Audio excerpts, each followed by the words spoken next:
So, today nag-inspection tayo ng tatlong ospital, no? Yung ongoing construction natin. Kasi kagaya nung sinabi natin kahapon, dun sa opening of the year press conference natin, ang kabigin-biginan ni Pangulo sa atin last week, kailangan, umpisa ng taon, trabaho na tayo.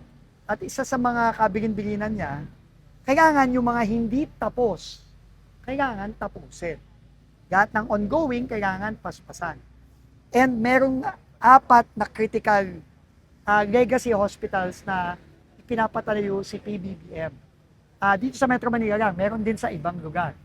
Pero sa Metro Manila, merong yung PGH, bagong building sa PGH, yung bagong building natin dito sa, mga bagong building natin sa Philippine Children's Medical Center dito sa kabila, itong Philippine Cancer Center dito, at saka yung NKTI. 4 yan na kailangan matapos. So, i-inspectionin natin ngayon yung 3. Next week, pupunta ako ng pinaampiran ng mga kababayan natin kasi wala tayong ibang facility dito sa Metro Manila. Alas 5 pa lang, pumipila na yung mga kababayan natin dyan sa PCMC. So, ang goal namin ni Yusek Murillo is by May, June, bubuksan na natin itong bagong building na to. No? Ang dami pang problema, pero kailangan buksan na natin. No? At yun, malaki ang matutulong sa mga kababayan natin na kailangan ng pediatric services at consultation.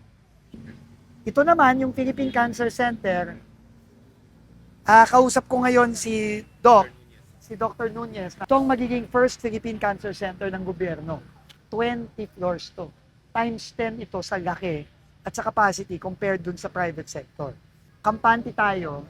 Sabi nila, end of next year, tapos na to. So ngayon, ang commitment ni Presidente is kung ano ang kailangang pondo para matapos na to next year, para matapos na yan, matapos ang NKTI next year, matapos to by 2028, yung PCMC, matapos yung PGH by 2028, lahat ng pondo kailangan ilagay na natin sa budget